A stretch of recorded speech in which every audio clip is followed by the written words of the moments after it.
प्रीति राठे, उम्र महज 22 साल। इस लड़की के जो साथ हुआ वह इतिहास के पन्नों में हमेशा के लिए केस बनकर रह गया। आपको बता दें, इस केस का फैसला सुनाने वाली महिला जज की आंखों से भी आंसू छलक आए थे। ऐसा क्या था इस केस में जिसे सुनकर हर कोई हैरान था और सबके दिमाग में एक ही सवाल था कि ऐसा क्यों हुआ, और अगर प्रीति की कोई गलती थी तो क्या ऐसी भयानक वारदात करनी जरूरी थी। मामले में हद तब हो गई जब प्रीति के साथ ऐसी दरिंदगी करने वाले शख्स ने अपनी 2 उंगलियां उठाकर विक्ट्री का निशान दिखाया। वहीं इस केस में अलग अलग जजों ने 2 फैसले सुनाए। एक तो ठीक था मगर दूसरे से कोई भी खुश नहीं था।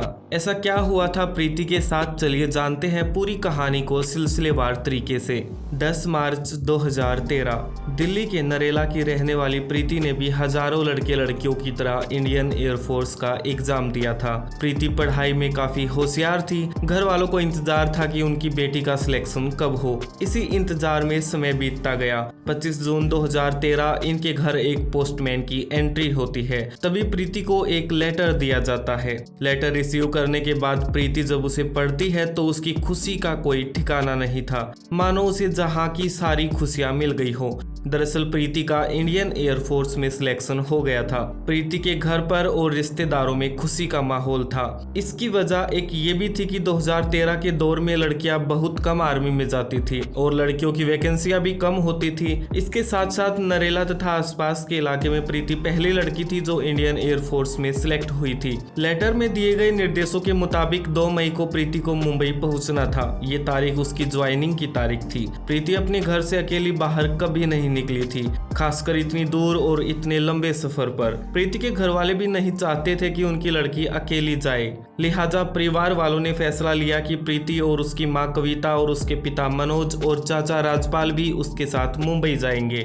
2 मई को इन्हें मुंबई पहुंचना था, इसलिए इन्होंने फैसला लिया कि ये 1 मई को ही घर से निकल पड़ेंगे। दिल्ली से मुंबई की दूरी 1500 किलोमीटर के आसपास है। प्रीति के पिता मनोज ने स्टेशन जाकर ट्रेन का टाइम पता किया और इन्होंने दिल्ली से मुंबई जाने वाली गरीब रथ ट्रेन की 4 टिकटें ली। 1 मई को तय समय के अनुसार ये लोग शाम 4 बजे ट्रेन में सवार हो गए। सफर 19 घंटे का था।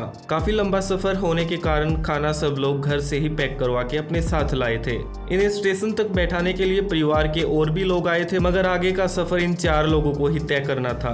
प्रीति के माँ बाप और चाचा चारों लोग मुंबई की तरफ बढ़ रहे थे। करीब 3 घंटे का समय बीत गया। तभी एक युवक सर पर टोपी और मुंह पर कपड़ा ढके इनके पास आता है। ये शख्स लगातार प्रीति को देखे जा रहा था।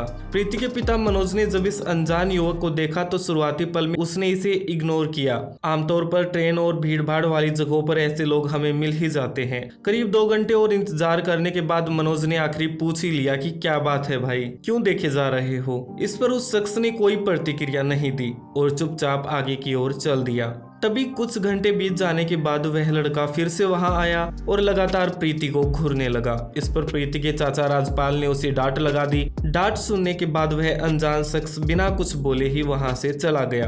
अगले दिन सुबह हो गई। तारीख 2 मई 2013, समय 7:40। ट्रेन मुंबई के बांद्रा स्टेशन पर पहुंच चुकी थी। लंबा सफर होने के कारण सब लोग थक भी चुके थे। ट्रेन रुकने के बाद सबने अपना सामान उठाया और नीचे उतरने लगे। आगे का रास्ता इन्हें बस से ही तय करना था, इसलिए सब लोग स्टेशन से बाहर की तरफ बढ़ने लगे। प्रीति की माँ और पिता आगे चल रहे थे, वहीं प्रीति के चाचा प्रीति से कुछ ही कदम दूर थे। प्रीति सबसे पीछे चल रही थी। भीड़ ज्यादा होने के कारण इनकी कोशिश थी कि जल्दी से जल्दी स्टेशन से बाहर निकला जाए। तभी वह अनजान शख्स जो ट्रेन में था वो पीछे से प्रीति के कंधे पर हाथ रखता है। कंधे पर हाथ रखा देख प्रीति जब मुड़कर देखती है तो उसे वही अनजान शख्स दिखाई देता है जिसने सर पर टोपी और मुंह को पूरी तरह से ढका हुआ था। प्रीति कुछ बोले उससे पहले ही उस शख्स ने प्रीति के मुंह पर करीब 1 लीटर एसिड डाल दिया।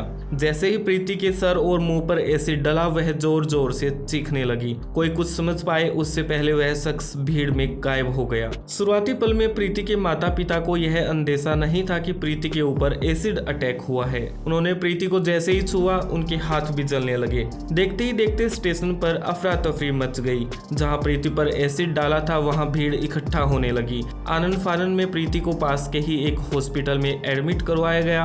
वहीं दूसरी तरफ पुलिस को इस बारे बारे में जानकारी दी गई। ये साधारण अपराध नहीं था, ये वो दिन था जिस दिन प्रीति की ज्वाइनिंग भी थी, लेकिन अब उसके सब अरमान टूट चुके थे। उससे भी ज्यादा प्रीति को दर्द था उस एसिड का जो लगातार उसे जलन और असहनीय पीड़ा दे रहा था। इधर पुलिस रेलवे स्टेशन पर लगे सीसीटीवी कैमरा को खंगालना शुरू करती है। कैमरा में युवक तो दिखाई पड़ जाता है, मगर उसकी पहचान करना नामुमकिन था, क्योंकि उसने अपने पूरे फेस को ढक रखा था, ऊपर से सर पर टोपी पहने हुआ था। पुलिस उस घटना स्थल पर पहुंचती है जहां प्रीति पर एसिड डाला गया था। वहां से पुलिस को एक प्लास्टिक का बॉक्स मिलता है। ये वही बॉक्स था जिसमें वह अनजान युवक एसिड डालकर लाया था, लेकिन एसिड डालने के बाद वह उस डिब्बे को वहीं गिराकर भाग गया। पुलिस डिब्बे की जांच करती है और फिंगरप्रिंट्स जुटाने की कोशिश करती है, लेकिन पुलिस को इसमें कुछ खास कामयाबी नहीं मिलती जिससे अपराधी का पता लगाया जा सके। पुलिस के सामने चुनौती थी कि उस शख्स को ढूंढे जिसके सर पर व्हाइट कैप है। मुंबई में व्हाइट कैप पहनने वाले हजारों लोग मिल जाएंगे, पर पुलिस उन सबको गिरफ्तार तो नहीं कर सकती। देखते ही देखते ये बात पूरे देश भर में फैल गई। पुलिस की नाकामयाबी की हर तरफ चर्चाएं थी। तमाम टीवी न्यूज चैनल्स में पुलिस की किरकिरी होने लगी। मुंबई पुलिस ने केस से पल्ला झाड़ते हुए इसे मुंबई क्राइम ब्रांच को सौंप दिया। अब जो कुछ करना था वो क्राइम ब्रांच को ही करना था। मुंबई क्राइम ब्रांच ने पूरे घटनाक्रम की शुरुआत से जांच की। इस जांच में पुलिस ने प्रीति के घर से निकलने और ट्रेन से उतरने का टाइम का भी पता लगाया और वह वीडियो भी जुटाया जिसमें वह अनजान शख्स प्रीति पर एसिड डाल रहा था। मुंबई क्राइम ब्रांच को भी सिर्फ इतना ही पता था कि जिसने एसिड डाला है उस युवक ने व्हाइट कैप पहनी हुई है। क्राइम ब्रांच के कुछ अधिकारी मीटिंग करते हैं और आला अधिकारियों से परमिशन लेते हैं कि वह दिल्ली जाएं और केस को वहीं जाकर इन्वेस्टिगेट करें। परमिशन मिलने के बाद मुंबई क्राइम ब्रांच की 3 टीमें दिल्ली के लिए रवाना होती हैं। टीम ए का काम था प्रीति के बारे में हर छोटी बड़ी खबर का पता लगाना। वहीं टीम बी का काम था प्रीति ने कहां पढ़ाई की और कौन उसके दोस्त है और किनके साथ उसकी हाल ही में लड़ाई हुई है। और टीम सी का काम था कि प्रीति के सेल फोन की डिटेल्स निकालना, यानी कि वह किससे बात करती है, इन सब चीजों का डेटा कलेक्ट करना। 22 मई 2013 प्रीति पर हुए एसिड अटैक को 20 दिन बीत चुके थे। पूरा देश प्रीति के स्वस्थ होने की प्रार्थना कर रहा था, मगर प्रीति की हालत दिन प्रतिदिन खराब हो रही थी। प्रीति अभी उस स्टेज पर थी कि वह अगर जिंदा भी रहेगी तो उसे जिंदगी भर हॉस्पिटल में ही रहना पड़ेगा, क्योंकि एसिड उसके फेफड़ों और लिवर तक पहुंच चुका था। वहीं डॉक्टर्स प्रीति को लगातार तसल्ली दे रहे थे कि उसका चेहरा बिल्कुल ठीक है, बस थोड़ी सी जलन है और वह जल्दी ही ठीक हो जाएगी। डॉक्टर्स तसल्ली इसलिए दे रहे थे ताकि वह हिम्मत जुटा सके, मगर सच कुछ और था। प्रीति मौत के करीब जा रही थी। क्राइम ब्रांच ने 20 दिनों में काफी जानकारियां जुटाई। पुलिस की जांच के अनुसार प्रीति के 2 बॉयफ्रेंड थे और 5 लड़कियां दोस्त थी जिनके वो काफी करीब थी। पुलिस ने सभी से बारीकी से पूछताछ की, लेकिन पुलिस को कोई खास जानकारी नहीं मिली जिससे यह पता चल सके कि एसिड अटैक किसने किया। पुलिस ने प्रीति के बॉयफ्रेंड अजय और रोहित को दोबारा से पूछताछ के लिए बुलाया। इस बार पुलिस ने रोहित को गिरफ्तार कर लिया। गिरफ्तारी के बाद रोहित से पूछताछ की गई। पूछताछ हैरान करने वाली थी। दरअसल पुलिस ने रोहित से यह उगलवा लिया था कि उसी ने एसिड डाला है, मगर पुलिस के पास कोई सबूत नहीं था। फिर भी पुलिस इस नामी केस को सुलझाना चाहती थी। पुलिस का एक मेडल भी पक्का था। पुलिस रोहित को लेकर मुंबई पहुंचती है और हर तरफ पुलिस का जोरदार स्वागत होता है। तमाम मीडिया में दिखाया जाता है कि आरोपी को पुलिस ने अपनी जान पर खेलकर गिरफ्तार कर लिया। इधर रोहित की मां जो हरियाणा के रोहतक की रहने वाली थी, उन्होंने दावा किया कि पुलिस उनके बेटे को जबरन घर से उठा ले गई। इतना ही नहीं, रोहित की मां ने सीबीआई इंक्वायरी की मांग भी कर डाली। उन्होंने दावा किया कि उनके बेटे को पुलिस ने जबरदस्ती फंसाया है। जब कुछ पत्रकारों ने रोहित की मां और पिता से बात की तो उन्होंने दावा किया कि उनका बेटा 2 मई को हरियाणा में ही था और वह कॉलेज भी गया था। रोहित के घर वाले समझदार थे, होना भी चाहिए। जब खुद पर बीतती है तो इंसान का दिमाग अपने आप चलना शुरू हो जाता है। मुंबई क्राइम ब्रांच के पैरों तले जमीन तब निकल गई जब रोहित के घर वालों ने 2 मई को कॉलेज में लगी रोहित की प्रेजेंट दिखाई। इस अटेंडेंस की कॉपी बकायदा मीडिया में भी दिखाई गई। मामला बेहद संगीन था। जो मेडल लेने लेने की फिराक में थे, नौबत ये आ गई थी कि उनकी वर्दी उतरने वाली थी।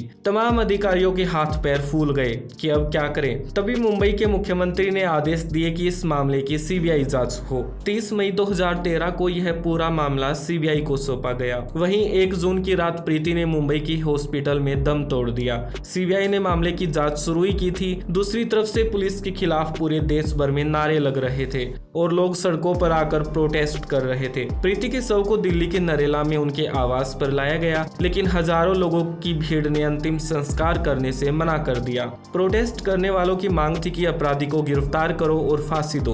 प्रीति राठी हत्याकांड ने तूल पकड़ लिया था। लोगों के मन में बेहद गुस्सा था और करो या मरो की भावना थी, क्योंकि पुलिस सही इंसान को पकड़ने की बजाय बेकसूर पर इल्जाम लगा रही थी। वहीं असली अपराधी अब भी फरार था। जैसे तैसे करके प्रीति के शव को हिंदू धर्म के अनुसार श्रद्धांजलि दी गई। वहीं प्रीति राठी हत्याकांड को अब सीबीआई संभाल रही थी। 2 मंथ बीत जाने के बाद सीबीआई के हाथ खाली थे। तभी सीबीआई को प्रीति की एक दोस्त से जानकारी मिली कि प्रीति किसी अंकुर नाम के एक लड़के से बात करती थी और वह उससे शादी भी करना चाहती थी, लेकिन प्रीति का ज्वाइनिंग लेटर आने के बाद दोनों में झगड़ा हो गया था। इतना सुनते ही सीबीआई का सारा शक अंकुर पर चला गया। सीबीआई ने कॉल डिटेल्स के आधार पर अंकुर का फोन नंबर और अंकुर की जन्म कुंडली निकालना शुरू की। इसमें जो जानकारियां मिली वह बेहद खास थी। दरअसल सीबीआई को एक बड़ी कामयाबी मिली थी। अंकुर की कॉल डिटेल्स से पता चला कि अंकुर 1 मई को गरीब रथ ट्रेन से मुंबई के लिए निकला था और 3 मई को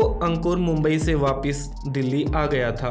कॉल डिटेल्स एनालिसिस करने के बाद पता चला कि अंकुर का फोन प्रीति के फोन के पास ही था और 2 मई सुबह 8 बजे के बाद उसके फोन का टावर अलग दिखा रहा था। इससे यह जाहिर हो गया कि 8 बजे अंकुर एसिड डाल के प्रीति से दूर भाग गया। 6 नवंबर को सीबीआई ने अंकुर को गिरफ्तार किया और उससे पूछताछ शुरू की। पूछताछ में अंकुर टूट गया और उसने स्वीकार किया कि उसी ने प्रीति की हत्या की है। आरोपी ने बताया कि वह प्रीति से प्यार करता था और प्रीति ने उसे छोड़ दिया था क्योंकि प्रीति की ज्वाइनिंग हो गई थी और अगर वह एक बार एयरफोर्स में चली जाती तो वह उसका कभी कुछ नहीं बिगाड़ पाता। पूछताछ में अंकुर ने खुलासा किया कि उसने दिल्ली की ही एक दुकान से एसिड खरीदा था। आरोपी ने दुकान की निशानदेही भी करवाई जहां से वह एसिड लेकर आया था। इसके बाद पुलिस अंकुर को मुंबई लेकर पहुंचती है और उसके खिलाफ चार्जशीट तैयार करती है। चार्जशीट तैयार करने के बाद अंकुर को न्यायालय में पेश किया जाता है, जहां मुंबई सेशन कोर्ट उसे जेल भेज देती है। 2016 में मुंबई सेशन कोर्ट की विशेष महिला जज ने अंकुर को जो सजा सुनाई उसे सुनकर अंकुर बेहद खुश हुआ। महिला जज ने अंकुर को फांसी की सजा सुनाई थी और ये सजा सुनकर भी अंकुर बहुत खुश था। उसने कोर्ट में अपनी दोनों उंगलियां उठाकर विक्ट्री का साइन दिखाया, यानी कि जीत का निशान दिखाया। इसके बाद अंकुर को फिर से जेल भेज दिया गया। 2017 में अंकुर की तरफ से दलील दे रहे वकील ने हाई कोर्ट का दरवाजा खटखटाया, जहां हाई कोर्ट ने मामले की सुनवाई करते हुए अंकुर की फांसी की सजा को खारिज करके उसे आजीवन कारावास की सजा सुना डाली।